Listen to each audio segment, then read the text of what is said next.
Thank you very much, everybody. It's an honor to have Bibi and Sarah with us, friends of mine for a long time, and we had a tremendous success together.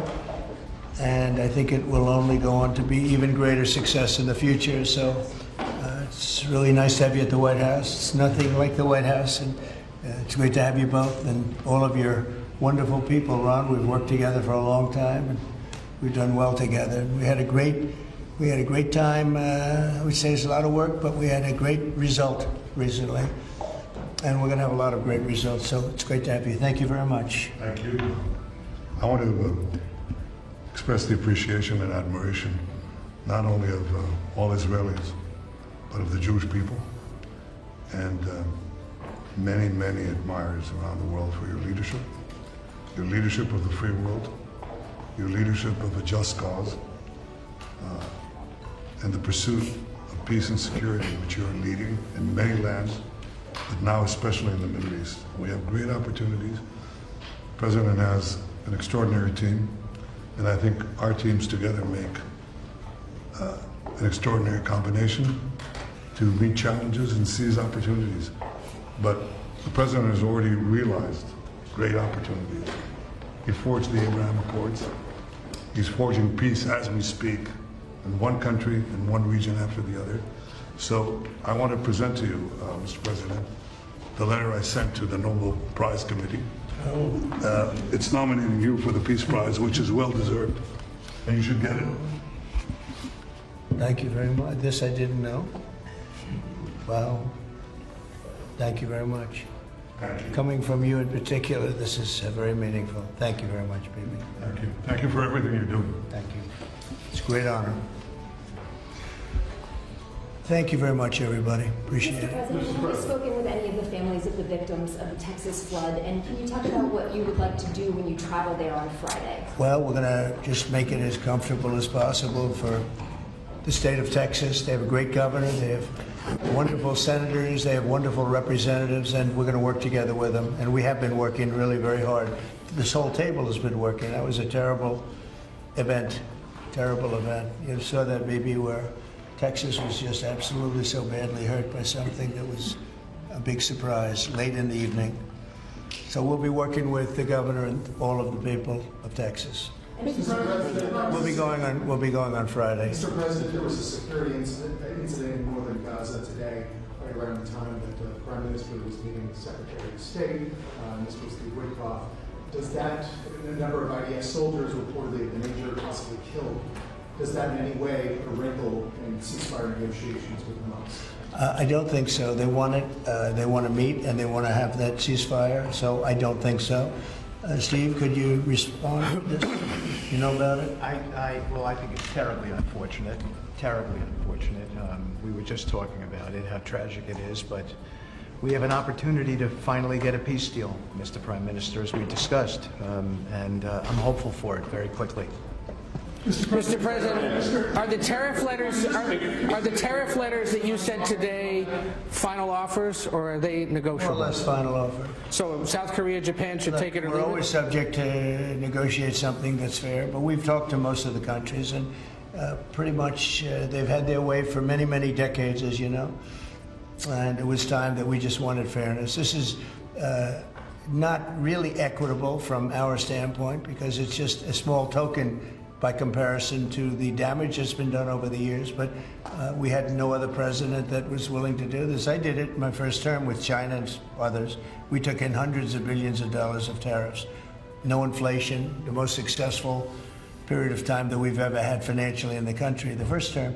I think this term is going to be much better, even much better than that. That was the best ever, and this is going to be, I think, substantially better. And we're on the way to doing that. We've already taken in over $100 billion worth of tariffs, and we haven't even started. And all I say to the other countries is, you know, some of them wanted to make a deal and want to be fair. Others perhaps got a little bit spoiled. They were a little bit spoiled because for 30, 40 years, 50 years, they were taking advantage of the country. So we're going to, I would say final, but if they call with a different offer and if I like it, we'll do it. And the August 1 deadline, I mean, is the August 1 deadline firm now? Is that it? I Or would could you say move it again? firm. No, I would say firm, but not 100% firm. If they call up and they say, would like to do something a different way, we're going to be open to that. But essentially, that's the way it is right now, yeah. Mr. President, is your Palestinian relocation plan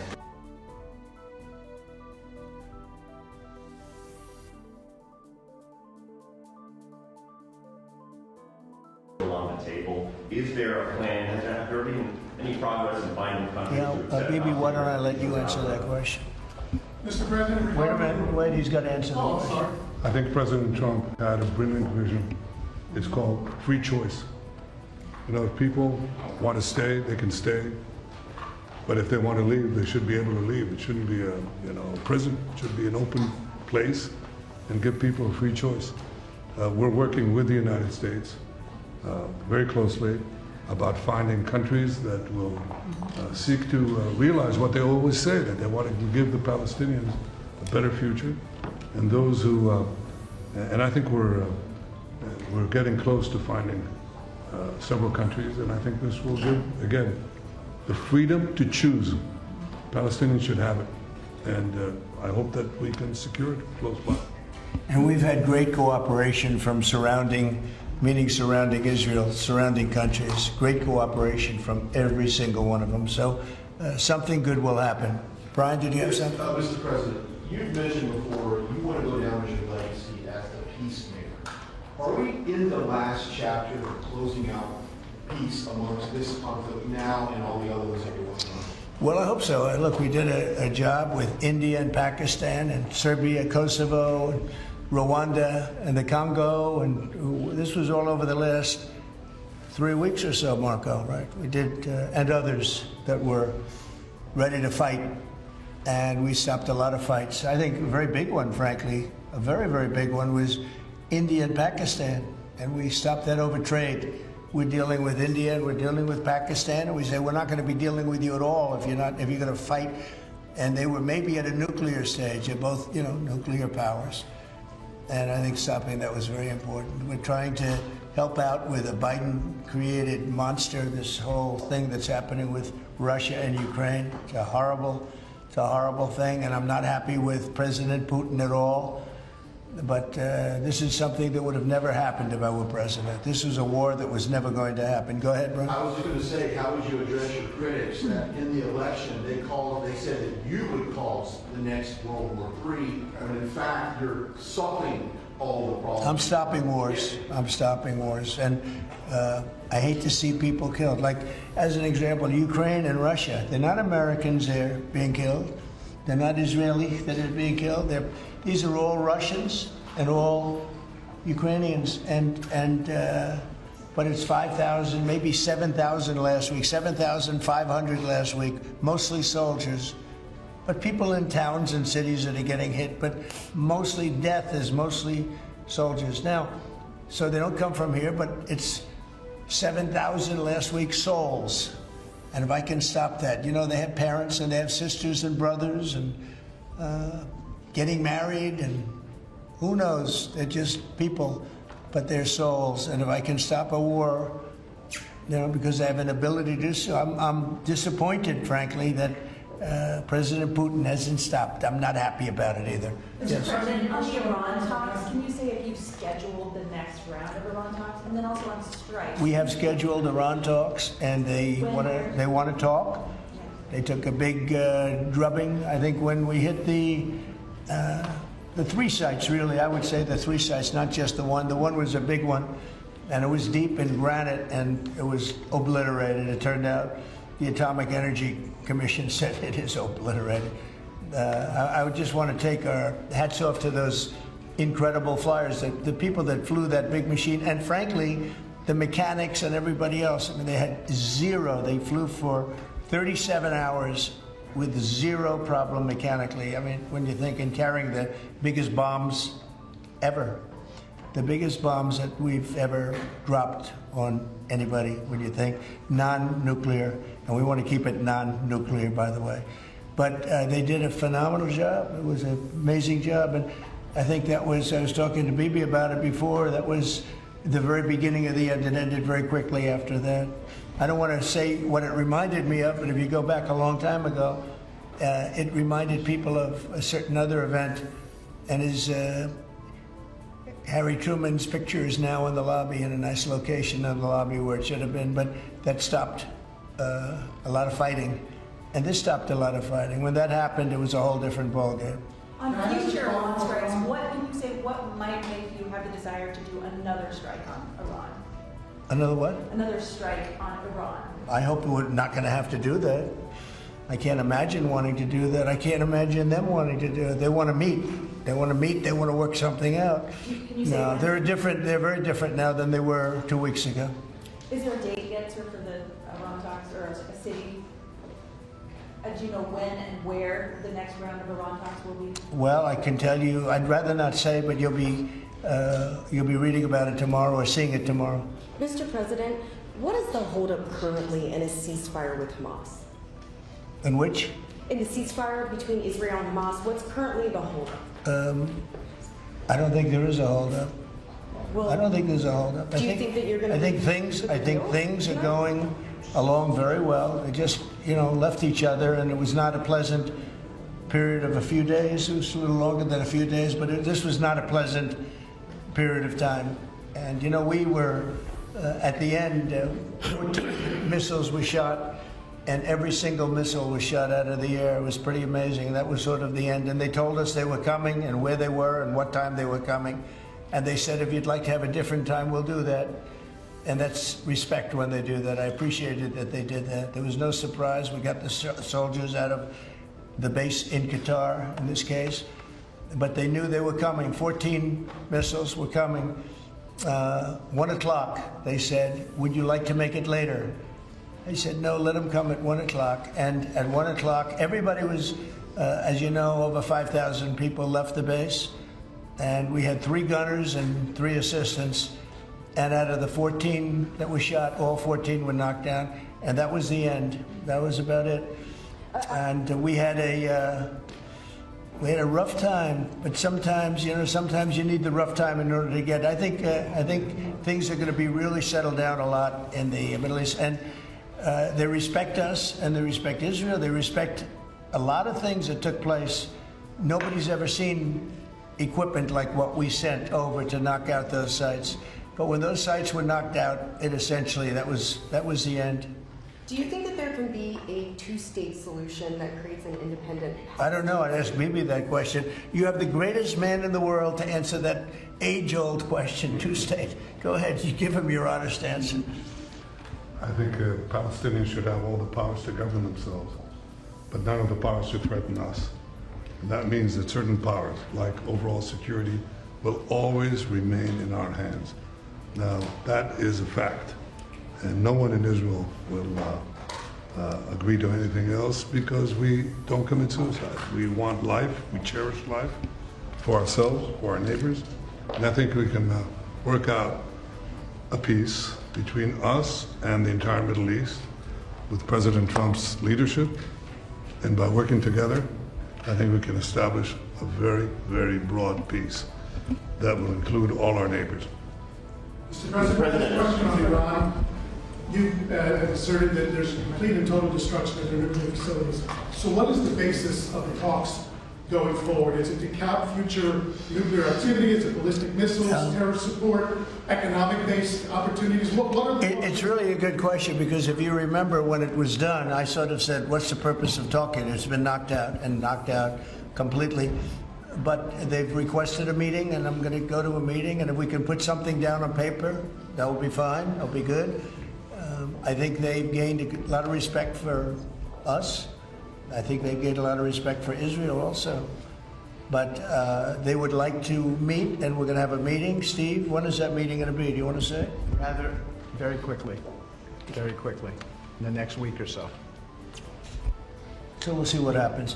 I think it would be nice to memorialize it, put it down, but because of the incredible result of that attack, if you want to call it an attack, I didn't think it was necessary to have it in writing. I think we spoke. I mean, that speaks much louder than writing. But I can also understand why they'd want it. And they've been very nice. They've been very respectful.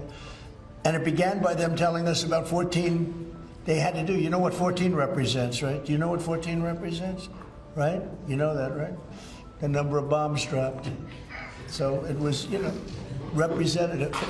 We got them all. Yeah, please, behind you, please. No, you. So this is better for the Prime Minister. The likely next mayor of New York City is a Democratic socialist, and a vocal critic of Israel and of yourself, and has said he would arrest you if you came to New York City if he was mayor. Is that something you take seriously? Are you concerned about that? Do you have a response to that? No, I'm not concerned about that. I'll get him out. Look, there's enough craziness in the world, but I guess it never ends. I mean, you have this is folly, and it's it's silly in many ways because it's just not serious. But what is serious is the question I was asked before. After October 7th, people said the Palestinians had a state, Hamas state in Gaza, and look what they did with it. They didn't build it up; they built down into bunkers, into terror tunnels. After which they massacred our people, raped our women, beheaded our men, invaded our cities and our towns and our kibbutzim, and did horrendous massacres, the kind of which we didn't see since World War II and the Nazis, the Holocaust.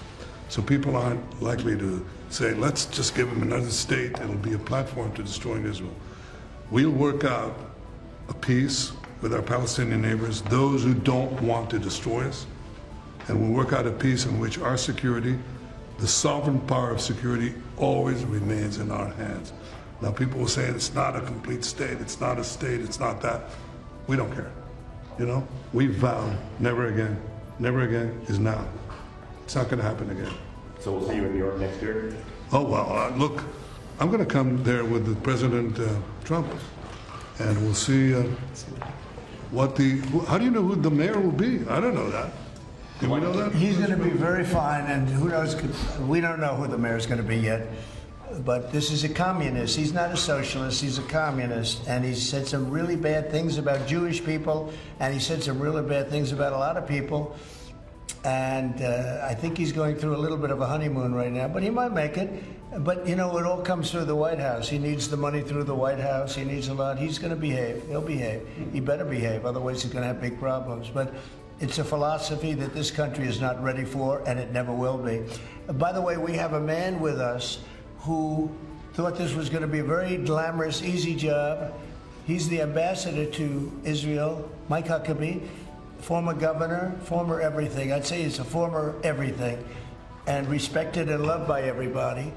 And he loves Israel. He loves the state of Israel, and nobody loves it much more. And he's not Jewish, and he loves Israel. And he wanted to be there. I said, Mike, it could be dangerous. No. Well, at least I was right about that. He was in every bunker you could be in. He was running around from bunker to bunker, but he's still with us, fortunately, and he's done a great job. Would you say a few words, Mike? Just want to say what an honor it is to serve you, Mr. President, and to see a historic horizon that we're looking at in the Middle East. And when the President made his trip to the Middle East, and then he really reached out to the new Syrian government, knowing they needed a partner and knowing that they could pick the wrong partner. And what the President did, which took us all off guard, but the strategic move in that has set up something that is absolutely historic. And Mr. President, I don't even think you fully comprehend the impact that you're having on the region in a way that is so remarkable. And it was your leadership, your foresight, you did that. When the B-2s went in, the celebration, the sense of partnership that you gave with the Israeli people was so dramatic. But the message was bigger than to Israel. It was a message to the world. America's friends can trust us, but America's foes had better fear us. And that is a message that the President sent to everyone on the planet.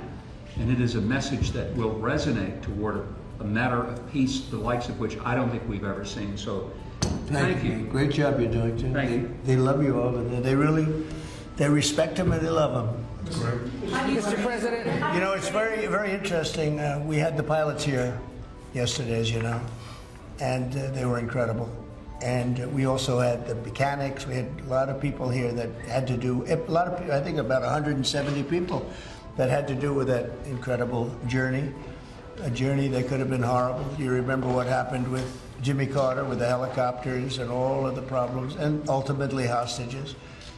We had the exact opposite. Everything was perfect. It worked perfectly. But I didn't realize, I was saying to one, is this something that you felt strongly about? Absolutely, sir. I couldn't wait. I said, better than you, really better you than me. But they couldn't wait. He said, sir, we've been practicing for this mission for more than 20 years. From just after 2000, they've been thinking and practicing to go into that area. I guess you probably know that better than anybody, Pete. They've been looking at going in, but they never had a president that would allow them to do it.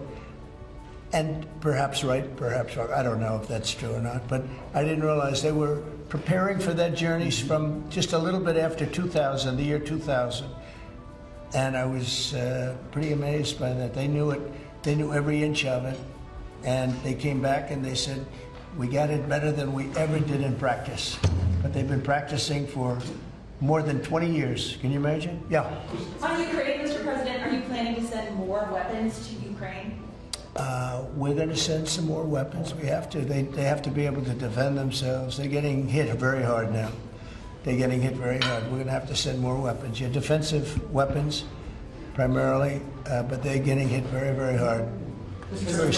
So many people are dying in that mess. Mr. President, the one big beautiful bill now signed into law by you, what would you like congressional Republicans to turn their focus to? All they have to do now is talk about how good it is. The biggest tax cuts ever. No tax on tips, no tax on Social Security, think of it, no tax on overtime. From a business standpoint, the jobs are coming in like we've never seen them before. As soon as that was signed, there were 9 factories that announced that they were building the 1-year deductibility, things that from a business standpoint you'd understand. The jobs that are being created. And one of the things that is, and this is also that, but it's also because of the tariffs, a tremendous success. We're taking in hundreds of billions of dollars in tariffs. One of the things that is so exciting is the number of companies and car companies where they're building plants. AI is the big thing. We have over $15 trillion announced already, and it's been, really, I would say it's been during the last 3 months, but we're here for a short period of time, and some administrations never had anywhere near that number for a whole term, probably for a whole 2 terms. But we're up to over $15 trillion coming into our country. There's never been anything like it anywhere in the world. There's never been an investment like that anywhere in the world. Look, I told this story, and I just told it to Bibi backstage. I was talking to him, and I said, the King of Saudi Arabia, smart guy. And also we went to Qatar, and we went to UAE. Really 3 strong leaders, smart guys. They all told me the same thing, and then that was reiterated at NATO just recently when we got back, where they agreed to spend $1 trillion a year, by the way, which is about 3 times what they were spending. But they all said the same thing. We thought your country was dead. Horrible term, right? We thought the United States of America was dead. And now you're presiding over the hottest country anywhere in the world. We're the hottest country in the world. I think Bibi would admit it, even hotter than Israel, though Israel was pretty hot about a week ago, I can tell you, for the wrong reasons. But we are the hottest country in the world right now, and it happened faster than anybody thought possible. But we have over $15 trillion, and that means jobs, and that means building, and that means things like we've never seen before. So all we can do is keep working hard. There'll be always surprises. Some of the surprises are going to be bad surprises. Mr. President, again, real quick, on Iran, in your view, is the war between Israel and Iran over? Or do those talks need to happen before you can... Well, I would say that the best man to answer that is the Prime Minister. But I will tell you that, in my view, I hope it's over. Yeah, I think Iran wants to meet. I think they want to make peace, and I'm all for it. Now, if that's not the case, we are ready, willing, and able. But I don't think we're going to have to be. But I think Bibi would answer that question very well. I think the partnership between Israel and the United States, the partnership between President Trump and me, produced a historic victory. It's an incredible victory, actually. It brought the greatest capabilities of the United States that are matched with the great capabilities of Israel and the army of Israel, pilots of Israel, soldiers of Israel, and the Mossad. And the combination of these two extraordinary capacities produced a decisive result. It set back the two tumors that were threatening the life of Israel, the nuclear tumor and the ballistic missile tumor, because they were planning to build 20,000 of these things and launch it on a country the size of New Jersey. And no country could withstand that. So what do you do when you have two things that are going to kill you? You have to remove them. With our combined effort, we did. But when you remove a tumor, doesn't mean that it can't come back. You have to constantly monitor the situation to make sure that there's no attempt to bring it back. So we've had a great achievement, and I think part of the effort of consolidating this and ensuring that we don't have to repeat this is to monitor this carefully. Of course, the President and I are talking about it, our teams are talking about it, but there's no question this is a historic victory, and I think, as was said here today, this has already changed the face of the Middle East. But it's not over in your view. But I think that there is an opportunity here to create a historic expansion of the Abraham Accords, which were themselves an act of history, that deserve a Nobel Prize for the President. But I think the opportunities are much bigger, and I hope, I'd like to believe, that Iran would not test our fortitude, because it would be a mistake. And It's better to go a different way. do you believe that regime change is still necessary there? I think it's up to the people of Iran. You do. Mr. Prime Minister, speaking of that, on Syria, the Trump administration was fully supportive of changes in Syria, backing the new regime there. Obviously, your government more cautious from a security standpoint. Are you comfortable with the pace of change, with the security situation vis-a-vis Syria right now? I think there's an opportunity to explore. I think that everyone understands that the situation has changed. Before that, Iran was essentially running Syria, okay, directly through Hezbollah. Hezbollah has been brought to its knees. Iran is out of the picture. So I think this presents opportunities for stability, for security, and eventually for peace. And I think that's been opened up also by the fact that the president has opened up a channel. So they have something. There's a lot to lose by going back to conflict, and there's a lot to gain by moving towards peace. And I think that opportunity has been opened by the president and by the changed security situation which we brought about with the collapse of the Assad regime. Are there direct talks with the Al-Shah government? Now, let's suppose there were. Would I answer yes? No, right? That's my duty to ask. Right? It's your duty to ask, and my duty to ask you back. So, You know, at the request of a lot of countries in the surrounding area of the Middle East, including Bibi, we took the sanctions off Syria, and I met the new leader. I was very impressed by him. Somebody said, well, he comes from a very tough background. I said, well, you know, I'm not that surprised. It's a tough part of the world. But I was very impressed by him. But we took the sanctions off because we want to give them a chance. They would never have had a chance without the sanctions. And one of the things we have with Iran is, you know, we have they are very biting sanctions. And I would love to be able to, at the right time, take those sanctions off, give them a chance at rebuilding, because I'd like to see Iran build itself back up in a peaceful manner and not going around saying death to America, death to the USA, death to Israel, as they were doing. You know, they were the bully of the Middle East, and now they're not the bully anymore. But they were saying terrible things, and would like to see them. They have such potential. You know, they have the oil power, and they have great people, smart people, energetic people, amazing.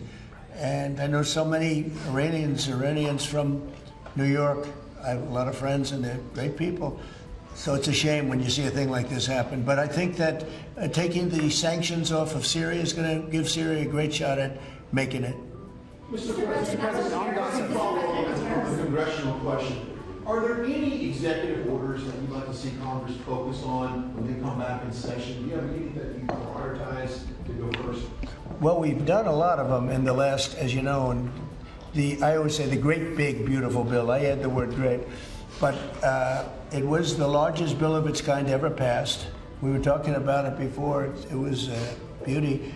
But you know, a lot of the things that we did, executive orders, have been codified in the legislation that we just had passed. And we're going to be sending in a lot more over the next period of about 2 months separately. But a lot of it was part of that beautiful big bill. Mr. President, on tariffs, what happened to 90 trade deals in 90 days? Oh, we've spoken to everybody. We know it's all done. Well, state I told you, we'll make some deals, but for the most part, we're going to send a letter. We're going to say, welcome to the United States. If you'd like to participate in the greatest, most successful country ever. I mean, we're doing better than ever. I don't think, and you're going to see these numbers soon. We've never had numbers like this. We've never had investment like this. We have more than 90. We're going to have much more than 90, but most of those are going to be sent a letter. This is exactly what I said. Now, we've made a deal with United Kingdom. We've made a deal with China. We've made a deal. We're close to making a deal with India. Others we met with, and we don't think we're going to be able to make a deal, so we just send them a letter. If you want to play ball, you have to. This is what you have to pay. So as far as I'm concerned, we're done. We're sending out letters to various countries telling them how much tariffs they have to pay. Some will maybe adjust a little bit depending if they have a cause. We're not going to be unfair about it. And actually, it's a small fraction compared to what we should be getting. We could be asking for much more, but for the sake of relationships that we've had with a lot of really good countries, we're doing the way I do it. But we could be getting a lot more. We could ask for a lot more than what we're asking for. Let's say we're done because you're sending the letters. To follow up on Ed had asked earlier, you're counting these as deals by saying, here's the tariff rate we're going to charge. I'm saying, here it is. Congratulations. Welcome to the United States. I hope you make a lot of money, and you're going to pay us money. They were ripping us. They were charging us tariffs at levels that nobody's ever seen before. We have some countries who are charging 200% tariffs and making it impossible to do business. And what the tariffs are doing is they're driving people in and companies into the United States. That's why we're building all of the work that you see happening in this country right now, and it's at a record level. All the factories, all of the AI institutions that are being built. It's largely because, I think it's because of November 5th, the good election, and I think it's because of the tariffs. Thank you all very much. Thank you. Thank you. Thank you. What's for dinner? I don't know, but it looks good to me.